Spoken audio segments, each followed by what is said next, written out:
Hello, everyone. My name is Diggling, the train of a better what I can do. Adastra.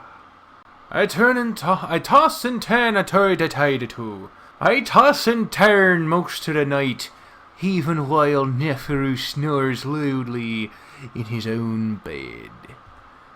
And go over what I might be able to say to Cassius in case things go wrong for whatever reason. I find that difficult to do, though, especially considering how angry and unpredictable the wolf can be sometimes. I managed to get maybe a couple hours of sleep. As soon as the sun starts shining through the opening in the roof, I'm up and ready for Virginia to come get me. Didn't happen until about an hour later, and Nefer only lifts his head for a moment when the wolf enters before groaning and dropping it back to the pillow. I'm hoping that he doesn't remember what happened yesterday, for his sake. The amount of anticipation in the air is almost too much for me to handle as I follow Virginia to the throne room. It's a feeling that I haven't felt since the trials, since when I thought I was about to be able to fly back home. Now, though, it's the anticipation of that I'll be able to get Amicus out of the dungeons. It's gonna go bad. Something bad's gonna happen. Some shit is gonna fucking happen. I don't like this. I don't like this. We pause at the door, Virginia glancing at me. Remember, speak only if absolutely necessary. This is of the utmost importance. I nod silently. I get the feeling that she hadn't wanted me to come, but Nefer probably insisted. The wolf reaches out and presses the panel, opening the door. I follow her in and immediately spot Cassius on his throne, still on his little booster seat. But there's someone else, too. We chose him today because Cato still hadn't returned from his trip, thus leaving Cassius alone. But now, though, Alex is here, kneeling beside his throne, his head on the armrest while Cassius strokes his head. It was a little redundant. His other paw occupied with a tablet-like device. He glances up. Ah, sister. And William, what was it you needed? Virginia is silent until we stop at the base of the steps. I come to a stop just behind her, to her left. Cassius narrows his eyes as he looks down at us, probably realizing that this is no ordinary visit. Meanwhile, Alex just stares at us inquisitively, looking innocent and oblivious as he always tries to. Brother, I have something very, very important to discuss with you. Cassius regards her for a moment and glances at me. Why is he here? It involves him. It involves all of us, actually. Cassius frowns deeply, expression growing more and more sour. And what is it, Virginia? Virginia takes a deep breath. Cassius, you must abdicate. Oh, that's not gonna go well. Oh! Takes Cassius a moment to take that in, but when he does, his eyes widen and his nostrils flare, leaning back in his throne like he's been slapped. Excuse me? I wonder if this is the best way to go about telling Cassius that we're about to try and take the throne from him. I look around, wondering if there are any drones that he might use to blast us with. Cassius, we all know that this is illegitimate. You must consider... Enough! I will hear no talk of this! From my own sister, no less! Leave at once! The young wolf is shaking in his seat, wide-eyed, ears flat. Well, you must hear it. I must not! I followed every protocol. I am in my rightful place. Leave now or I will have the drones escort you. Alex is sitting up straight now, staring at us, his ears perked. I kind of wish that we could have had him leave the room. Virginia remains calm, simply gazing back up at Cassius with an almost stoic look. Brother, you must hear it because we have proof of your deception. Cassius seems to have recovered from his initial shock, though he's still trembling a bit, chest heaving for breath. What proof? Virginia takes a deep breath. You know that we already know of about the staging, but we have footage of the third trial. All of it. Cassius stays quiet, unsure of what to say. We have contacts in Adastra that will release it to the public tomorrow evening. Cassius swallows hard. I will close the news channels. Not only to the news channels, but in portable formats as well that may be copied and spread. You will not be able to stop all of it. Cassius opens his mouth, then closes it, then opens it again, then closes it. He didn't see this coming at all. Oh, there's that look. Finally, his shoulders drop and he stares at the floor. Virginia, how could you do this to me? Virginia frowns, actually looking a bit sad. How could you take the throne in such a dishonest manner? Mother taught you better. Do not speak of Mother! Cassius' response is instant and angry before he deflates again. The silence stretches out for a while before Virginia speaks again. I know you, Cass. I know you're an honest, honorable wolf. I know you don't want the emperorship like this. Cassius goes on, staring off into space. Oh no, William, why? Do you even want to be emperor, Cassius? Oh, Virginia looks sharply over at me, but I ignore her for now, looking right up at Cassius. He turns his gaze slowly to me. What sort of question is that? Remember when we saw the parents together? Cassius instantly bristles, his ears turning a deep red.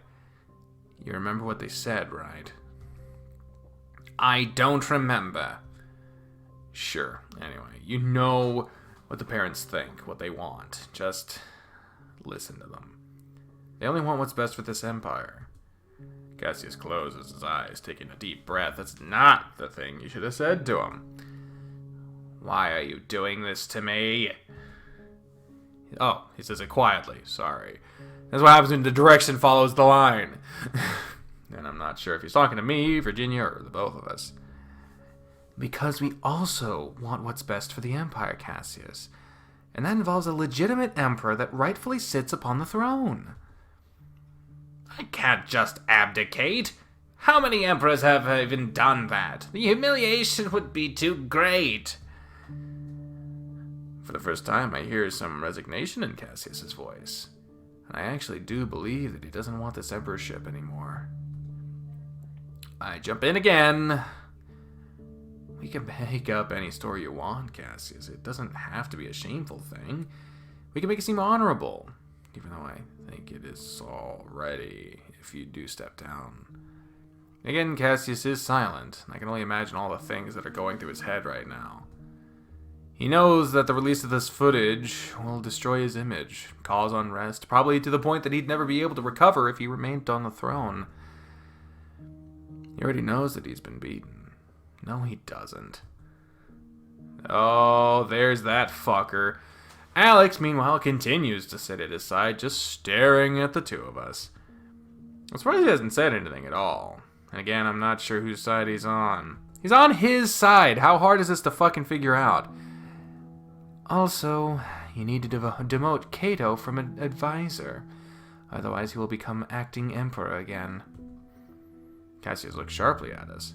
We know he's behind all of this. That you're a puppet, Cassius.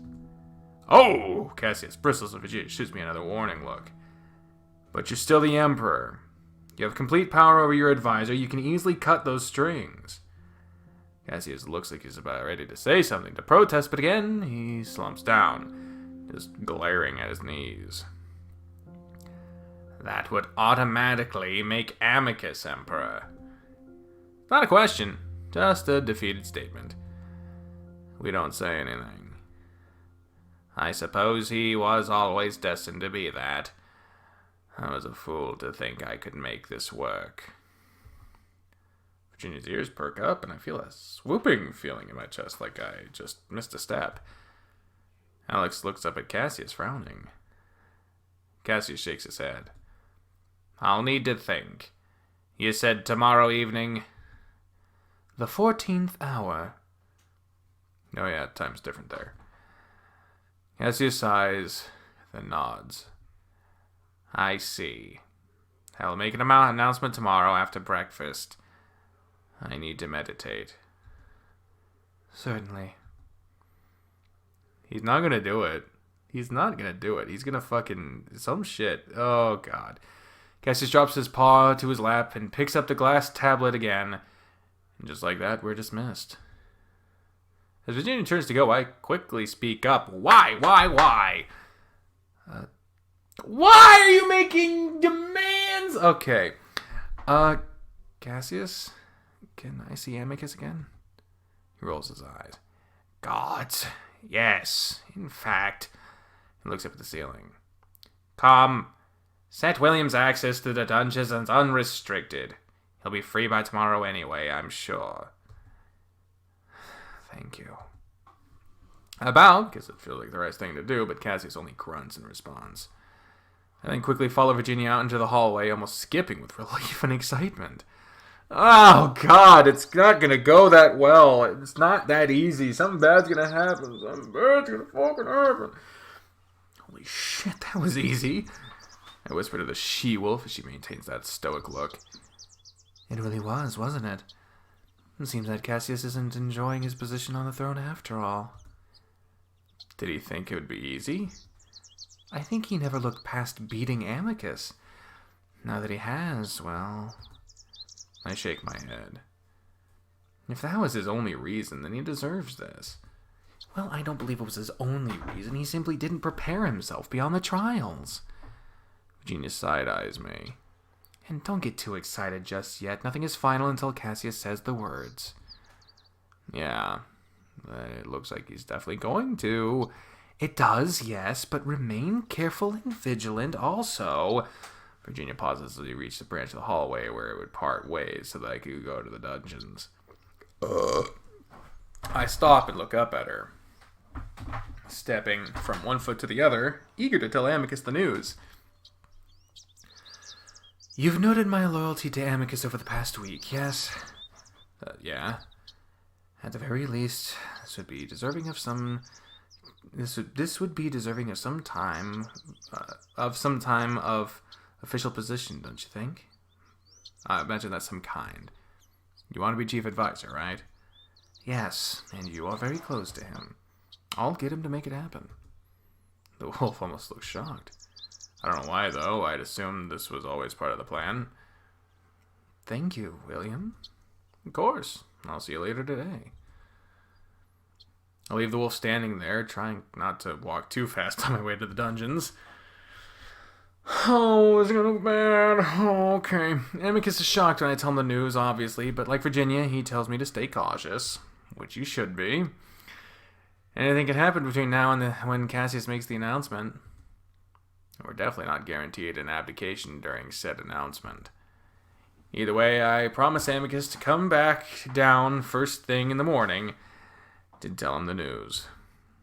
I leave in good spirits, and I catch Amicus's tail wagging more than it usually does. We might actually be at the end of this nightmare. We're not. We're fucking not. William. Uh-huh. I stare at the ceiling, wondering for a moment where I am. William, your presence is requested at breakfast. What? I try to focus, the memories of last night slowly coming back to me. I'd returned to Virginia and Neferu, having a drink to celebrate our tentative victory. I joined them, and maybe I had too much. It's a bit blurry.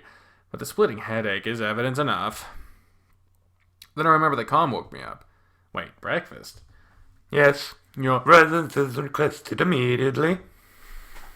I hadn't had breakfast with the family since Amicus was imprisoned. Why would they request me now? Oh, I don't know. Maybe because they're going to get fucking imprisoned or shot or some crazy shit. That gets me nervous, knowing what's about to happen today. I look over to once again see Neferu sleeping on his bed, his fur uncharacteristically mussed up just like yesterday morning. Quickly, I jump out of bed, throwing on my robes and trying to straighten out my hair as I hurry out towards the dining room. Wonder if maybe Amicus is already out of the dungeons. Nope. Maybe he's the one requesting my presence. Nope. As I reach the door, I realize that's not the case. No shit. Oh, fuck! Oh, fuckity fuck fuck! Oh, fuckity fuck fuck! It's the fucking gang! It's the fucking crew! It's the fucking motley crew! It's fucking... Holy shit times. This is some shit. I am not fucking happy with this arrangement. Virginia, Cassius, and Cato sit on the beds while Alex kneels in front of Cassius. As I walk in, I can immediately tell that something is off. Really. The air is tense. I come to a gradual stop, unsure of what to do, as the rest of them glance up at me. Ah, is that William? How nice of you to join us. Would you care to serve us our food and drink, please? Something is very wrong here. Did Cassius tell Cato about what happened? There's not much else I could do except walk over and kneel beside Alex, reaching out to begin serving the wolves. It's completely silent as all of them just watch me fumbling around with the food. Finally, Virginia breaks the silence. Cato, is there a reason you called us all to breakfast? Cato turns his head in Virginia's direction. Can't I enjoy a meal with the royal siblings? I simply wanted to discuss my trip with you. Oh, I see. It's just been so long since we've had a scheduled breakfast. It may be a good habit to get back into. Wouldn't you agree, Emperor Cassius? Oh, yes, definitely, Cato. How was your trip? Wonderful. I had the pleasure of visiting Edrote. Being the entertainment capital of Adastra, I had such a good time observing the plays, despite my inability to observe. Cato starts laughing loudly, and I can tell why everyone's on edge. This isn't like Cato at all. I set a plate out for Cato while Alex does the same for Cassius, and while he's working on Virginia's plate, Cato shifts. William, can you hand us all our goblets? I am absolutely parched. I notice that the goblet's already been set out in front of each wolf, already filled with wine. This is a problem. Carefully, I hand Cato his goblet, then turn and reach for Cassius's. Fear not, these are the events that shall follow. I blink, and notice Cassius staring at me, raising an eyebrow. I shake my head and push the goblet into his paw. Oh, we both heard that shit. What were the lines? Fear not, these are the events that shall follow. Oh, we're getting instructions. Oh, we getting instruction from the parents? Holy shit. I'm about to grab Virginia's, but Alex has already finished her plate and hands her goblet as well. For a while, the wolves eat and drink in silence. At least Virginia and Cassius do. I notice Cato not touching his food at all, simply watching the rest of us. We all getting drugged to some shit. Cassius lets out a loud cough. Alex hits a paw on his leg in concern. Sorry, something in my throat.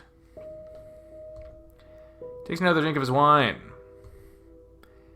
Keep your mind and heart open, Great Ape. You shall receive guidance. A vision flashes and the tension somehow builds, and I know now that something terrible is about to happen. Now you figure it out. I've been saying this shit for like 20 fucking minutes. So, Cassius, I hear you have an announcement to make this morning. Whoo! The entire room freezes as the wolf stops eating and Alex stops serving. I sit there on my knees, trying to keep my breathing even, trying to deal with feeling like I have voices in my head, with feeling like I have voices in my head, and with Cato apparently discovering our plan at the same time. Cassius finally speaks, or tries to. He coughs again, harder this time. I notice him starting to shake, and Alex again puts a paw on his leg. Cassius, what's wrong?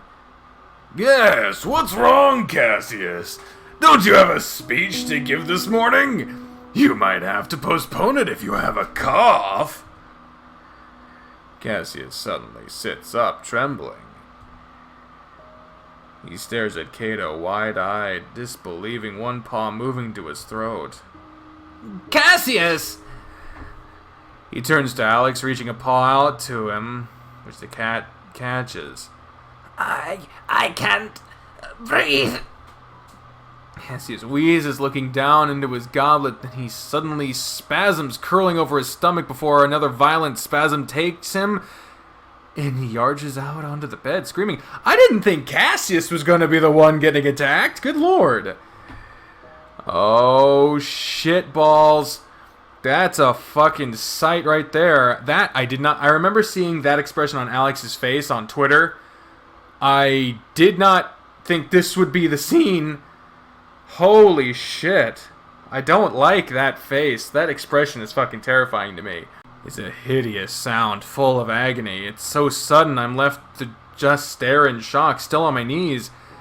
Virginia stands up, moving over to around her bed to get closer to Cassius. Meanwhile, Alex screams as well, staring in horror at Cassius. Cass, wait, what is it? What happened? Cassius just writhes under him, even as Alex tries to hold him down. He notices his mouth foaming red from the wine the goblet still held in his paw before he drops it, spilling it onto the bed and floor. Cass! Why am I even... Cass! I can scream now. Alex's voice is filled with despair, probably realizing at the same time I do that Cassius has been poisoned, and he might be dying. Oh dear, are you cramping, Cassius? Perhaps you ate too fast. The hair raises on the back of my neck as I sense Cato sitting behind me. He'd found out about our plan. He'd put a stop to it just like that. Cato, this was too far! What was it? Was it the wine? I almost don't register what Alex just said, but that's when I feel Cato get up from behind me. A few steps he's standing over Alex and Cassius before he swings a paw hard into Alex's face. Kablam! Sends the small cat flying so far he's thrown up against the wall. He crumples there, unmoving. Virginia ducks when this happens, but bravely moves forward, grabbing Cassius and turning him over onto his stomach. For a moment, I think Cato was going to do the same to her, but he seems to get himself under control. Was it the wine, then? Well, who served it? He looks around inquisitively, even while Virginia sticks her fingers into Cassius' mouth, shoving them deep until the screaming wolf lets out a retch. Cato's eyes settle on me. What did you put in his drink, Simeon? I stay there on my knees, dumbfounded. Then there's a splattering sound as Cassius vomits up his breakfast, tinged red from the wine. Virginia stubbornly continues to gag him, forcing out every little bit that she can. Well, I suppose we'll have to investigate, won't we? Calm! Send a medical ship from Adastra City. Tell them the Emperor's been poisoned! Yes, Virginia. He looks down at me, and then before I can move, he reaches out and grabs my arm. I felt the power of a wolf before, main one being Amicus, of course, but this is different. It's like he's made of stone. Cato starts pulling me towards the door, and every step feels like my arm is about to be yanked out of its socket. As Cato marches out into the hallway, I grasp at his arm with my other hand, trying to relieve the pressure somehow. The wolf stares straight ahead, ignoring me even as I try to pull away. I can walk!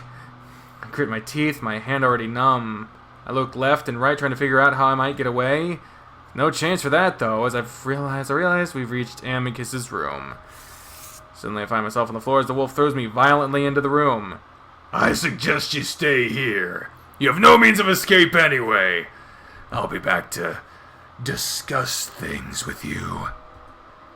There's a strange humor in his voice with that last part. And before I can even look back, the door shuts and I hear another sound. A click. Ah, fuckity, fuckity, fuckity. Ain't that some shit? Well, I guess we'll see how that fucking discussion goes in the next one. Oh, shit, man. How did he find out? It was Alex. It was definitely Alex. I mean, he pointed out that it was Kato immediately, saying it was too far. He was going to cause some sort of problem. Alex was definitely the one that was fucking causing all this. He cares about Cassius to the point where he felt like that was too much of a thing, but yeah, Alex was definitely in on it, and Kato found out because of Alex. That much is definitely fucking clear. But as far as how it's going to continue in the next episode, I guess you'll just have to wait until then. So until next time, ladies and gentlemen, I've been the trained unprofessional saying, fuck.